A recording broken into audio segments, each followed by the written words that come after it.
সরকার হয়তো এখন আস্তে আস্তে ধীরে ধীরে বাস্তবতাটা মানছে যে শেখ হাসিনার ফেরার ব্যাপারটা ঘটতে পারে, কিন্তু বাংলাদেশ সরকারের যে ফর্মাল একটা স্টেটমেন্ট সংসদে আসলো সেটা কিন্তু তারা দিত না। তারা যদি মনে করতো যে রয়টার্স ভুয়া সংবাদ দিয়েছে, তারা ভুয়া সংবাদের ভিত্তিতে তারা কেন স্টেটমেন্ট দিবে? আদালতে নিষ্পত্তি হওয়ার আগে ব্যাকগ্রাউন্ডে পেছনে আড়ালে যে একটা সমঝোতা হবে না সেটা আমি উড়িয়ে দেব না, কারণ একটা কোনো সমঝোতা ছাড়া শেখ হাসিনা জাস্ট একটা প্লেনে চড়ে ঢাকায় নেমে বলবেন এই আমি এসে পড়লাম, এইটা আমার কাছে মনে হয় অবাস্তব। একটা কিছু আলোচনা, একটা কিছু সমঝোতা হতেই হবে। আর এখন যদি শেখ হাসিনা ফিরে আসে তাদের জন্য আরো বড় বিপর্যয়।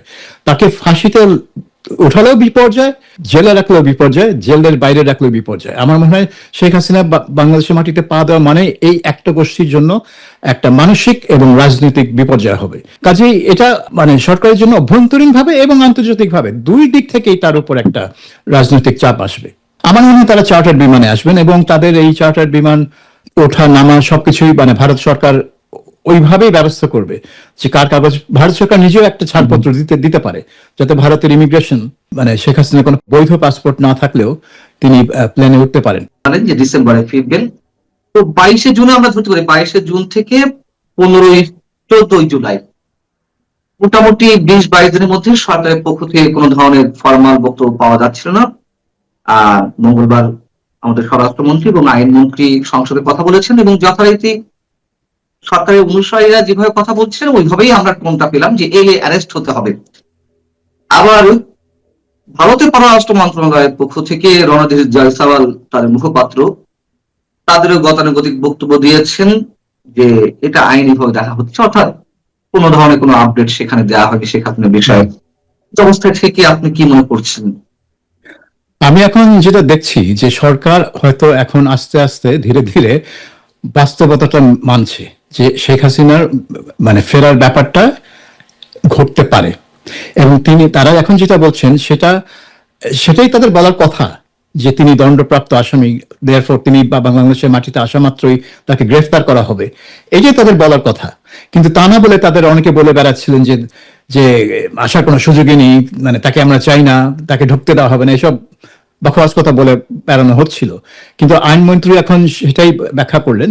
তিনি আবার বললেন যে তিনি যে বলেছেন যে তিনি বাংলাদেশে এসে আত্মসমর্পণ করবেন, তো তিনি বলছেন সেটা সুযোগ নেই, কারণ তিনি আসা মাত্র গ্রেফতার করা হবে। ঠিক আছে, সেটাই হওয়ার কথা। তিনি যেহেতু তার বিরুদ্ধে যেহেতু অনেক মামলা আছে, শত শত মামলা আছে, একটা মামলা তার ফাঁসির আদেশও হয়ে গেছে, কাজেই আসা মাত্রই তাকে গ্রেফতার করা হবে। গ্রেফতারের পরে কি করা হবে? তাকে জেলে নেওয়া হবে অবশ্যই। তারপরে কি তার জামিনের সুযোগ আছে? তারপরে কি তার আপিল করার সুযোগ আছে? আপিল করার সুযোগ তো থাকবেই। কিন্তু আবার চিফ প্রসিকিউটর, আন্তর্জাতিক অপরাধ ট্রাইব্যুনালের চিফ প্রসিকিউটর, উনি আবার এর মধ্যে বলে দিয়েছেন যে যেহেতু তিনি মৃত্যুদণ্ডপ্রাপ্ত আসামি, তাই তার জামিনের কোনো সুযোগ নেই। অর্থাৎ তিনি আপিল করতে পারবেন, কিন্তু আপিলের প্রেক্ষিতে তিনি জামিন পাবেন না, বা জামিন পাওয়ার কোনো সুযোগ নেই, সেটা তিনি বলছেন। অর্থাৎ আইনে সেটার কোনো বাধা আছে কি? আছে, সেটাই তার কথা। সো যদি জামিন না পান তাহলে তিনি জেলেই থাকবেন।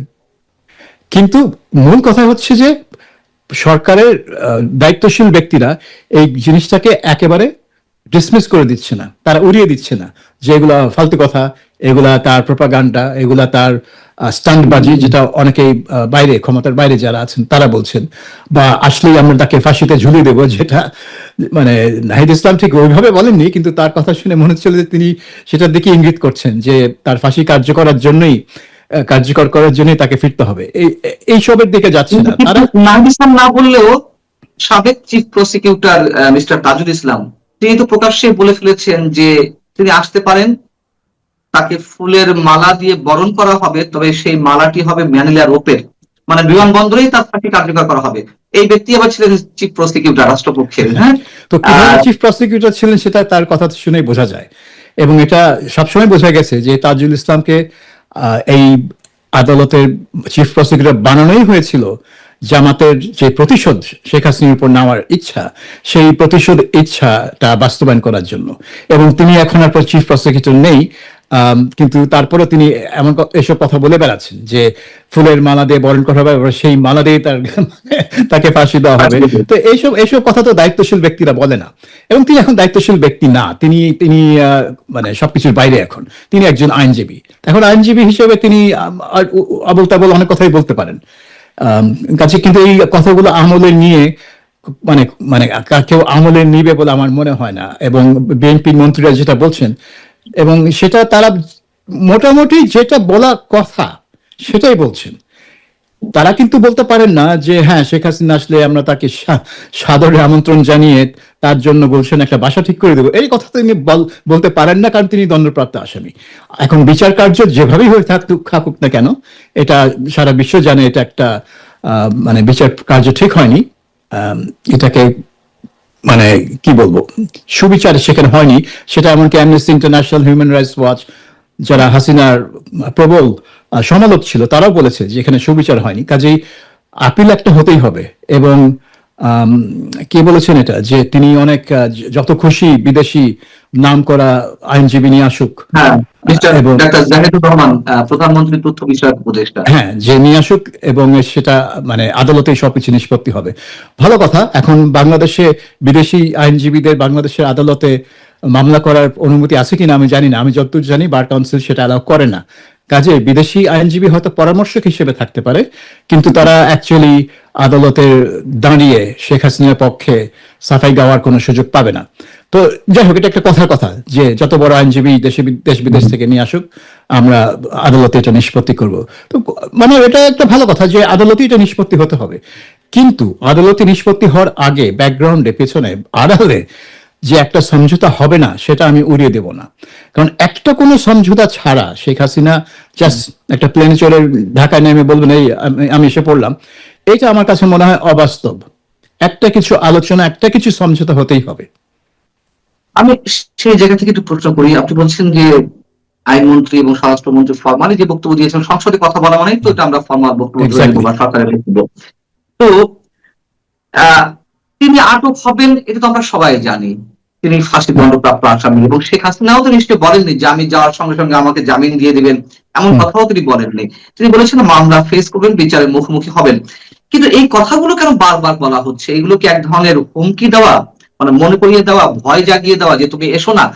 পাশাপাশি আরেকটি প্রশ্ন, সেটি হচ্ছে যে এখনো পর্যন্ত ট্রাভেল ডকুমেন্টের কথা বা ট্রাভেল পাসের কথা কিন্তু কেউ বলছে না, উচ্চারণ করেনি হ্যাঁ তিনি আসুন আমরা ট্রাভেল পাসের ব্যবস্থা করছি।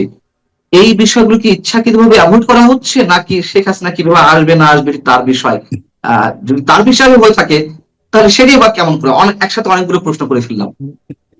এখন ট্রাভেল পাসের বিষয়গুলো হচ্ছে কি বলবো, মানে ফর্মালিটি উনার আশা। সেজন্য আমি বলছি যে মানে পর্দার আড়ালে একটা কিছু আলোচনা হতেই হবে, এবং সেই আলোচনায় থাকবে যে তিনি কিভাবে ইমিগ্রেশন পার হবেন, তিনি কি ইমিগ্রেশন আদৌ পার হবেন কিনা, মানে বিমানের মানে বের হওয়ার সাথে সাথে গেট থেকে পুলিশ ধরে নিয়ে তাকে জেলে নিয়ে গেলে তো ইমিগ্রেশন হয়তো পার হবে না, হতে হবে না। কিন্তু একটা মানে আসামি হলেও, আসামিও কি কোনো ইমিগ্রেশনের কাজ সম্পূর্ণ না করেই বের হতে পারে কিনা এয়ারপোর্ট থেকে, পুলিশকে নিয়ে যেতে পারে কিনা এয়ারপোর্ট থেকে, সেটা আমি জানি না।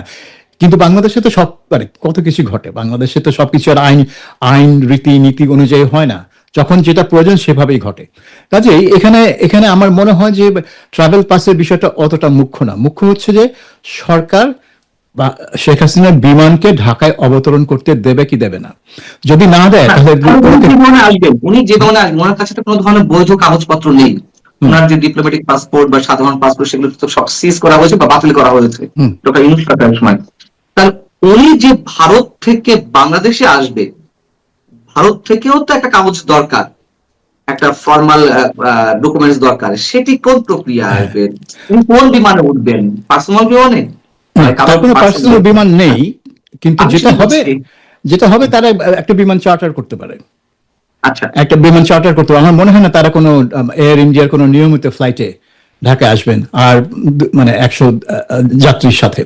আমার মনে হয় তারা চার্টার বিমানে আসবেন, এবং তাদের এই চার্টার বিমান ওঠা নামা সবকিছুই মানে ভারত সরকার ওইভাবেই ব্যবস্থা করবে যে কার কাগজ। ভারত সরকার নিজেও একটা ছাড়পত্র দিতে পারে যাতে ভারতের ইমিগ্রেশন মানে শেখ হাসিনার কোনো পাসপোর্ট না থাকলেও, কোনো বৈধ পাসপোর্ট না থাকলেও তিনি প্লেনে উঠতে পারেন, কারণ উদ্দেশ্য হবে যে তাকে প্লেনে করে নিয়ে ঢাকায় নামা।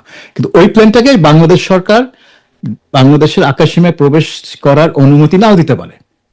তখন কিন্তু এই প্লেন আর আকাশে মানে ঢুকতে পারবে না, কারণ অনুমতি না পেলে চার্টার্ড বিমান হলেও সে ঢুকতে পারবে না, এটা ইম্পসিবল।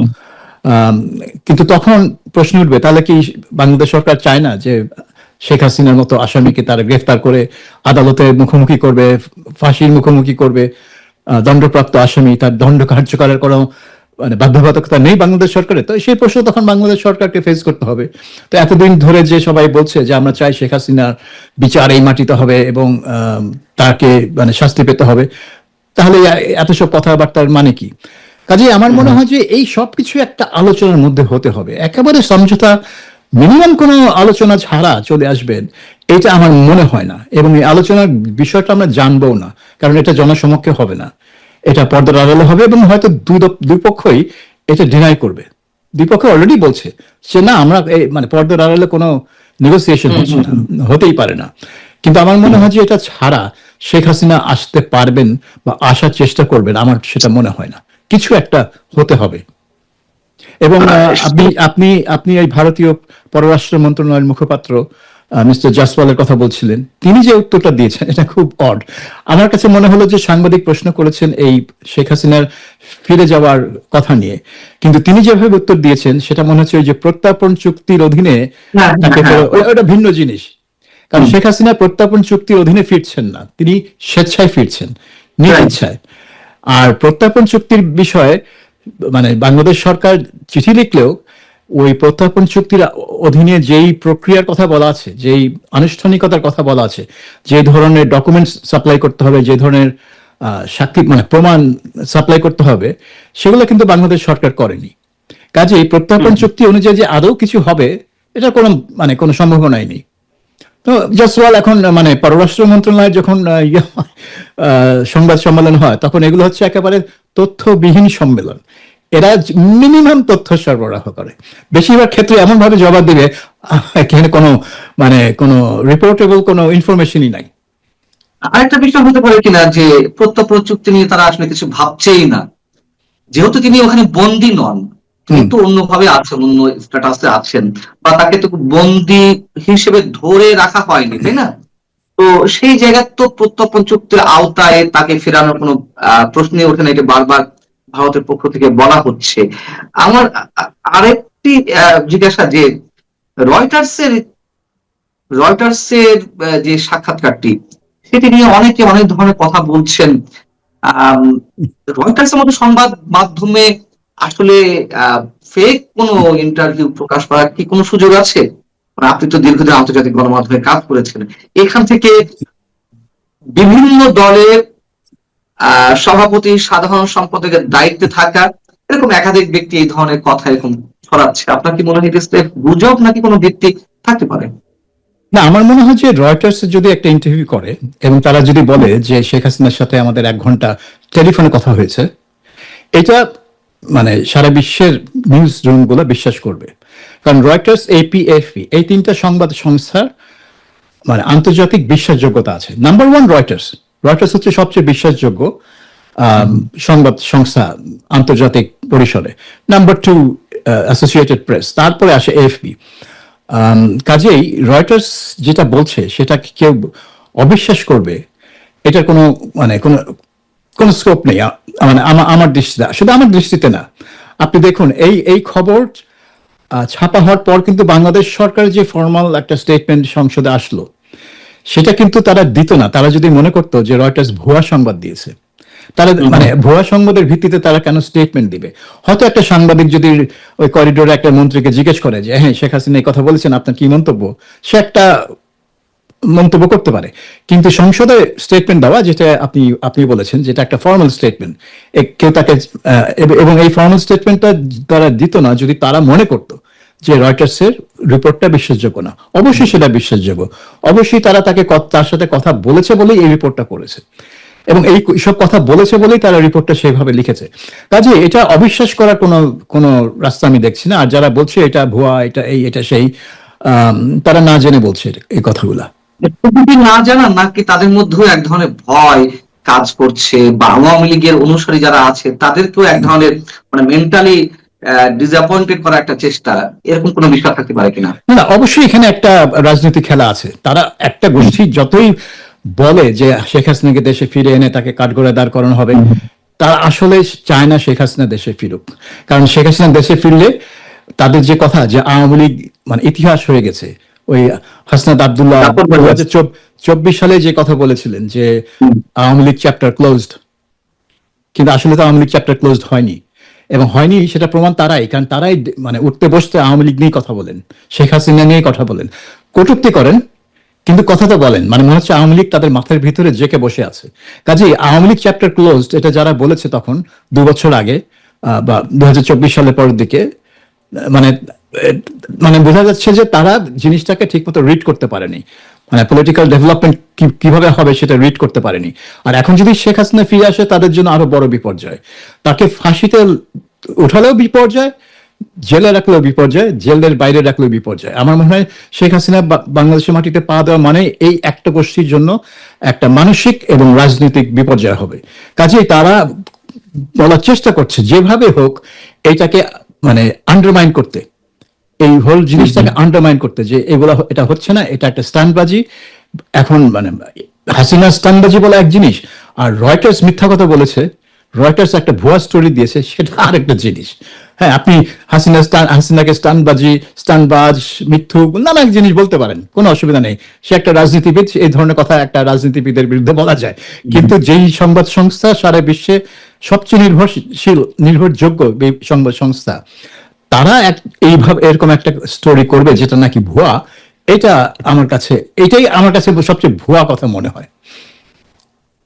আহ, আপনি বলছেন যে এখন শেখ হাসিনা ফিরে এলেও এক ধরনের বিপর্যয়, আহ না এলেও বিপর্যয়, মানে এটা কি সরকারের জন্য নাকি আওয়ামী বিরোধী যারা রাজনীতি করছে তাদের জন্য? মানে যদি মানে ফিরে আসার পর ফাঁসি দিলেও বিপর্যয়, না দিলেও বিপর্যয়, বিষয়টা বোধহয় এভাবে বলছিলেন। তাদের জন্য সরকার নাকি সরকারের সহযোগী যারা? সবাই মানে সরকার তো একা না, এখানে তো বিএনপি, জামাত, এনসিপি, তারা তো এক কাঠটা আর কি।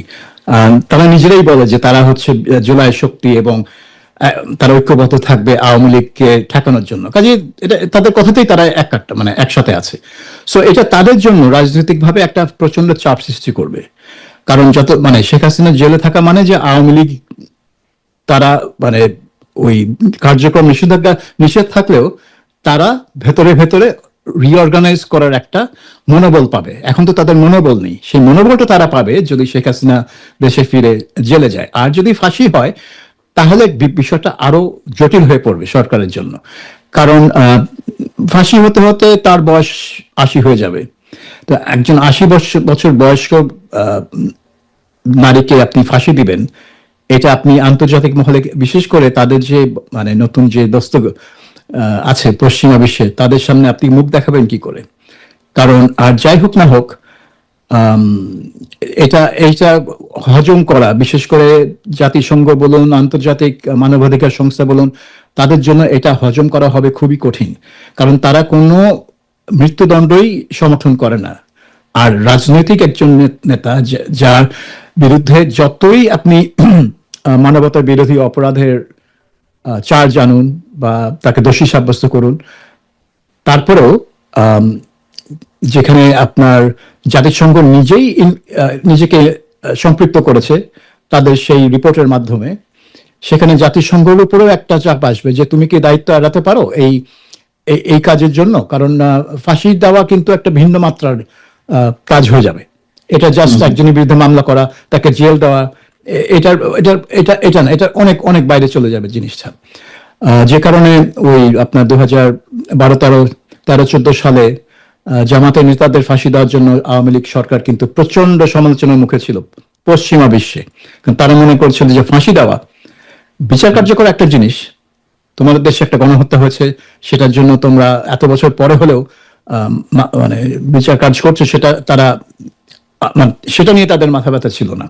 কিন্তু যখন ফাঁসি হয়েছে তখন কিন্তু আওয়ামী লীগ প্রচন্ড সমালোচনার মুখে পড়েছে। এবং বিশেষ করে যখন আদালতের কার্যক্রমটাকে আন্তর্জাতিক মানের হয়নি বলে তারা মনে করছে। আর এই আদালতের কার্যক্রম আন্তর্জাতিক কি মানে অভ্যন্তরীণ মানদণ্ড এটা পূরণ করতে পারেনি। এই আন্তর্জাতিক অপরাধ ট্রাইব্যুনাল যেভাবে শেখ হাসিনার মামলা পরিচালনা করেছে, মানে একেবারে এক এক এক এক পেশে একটা বিচার।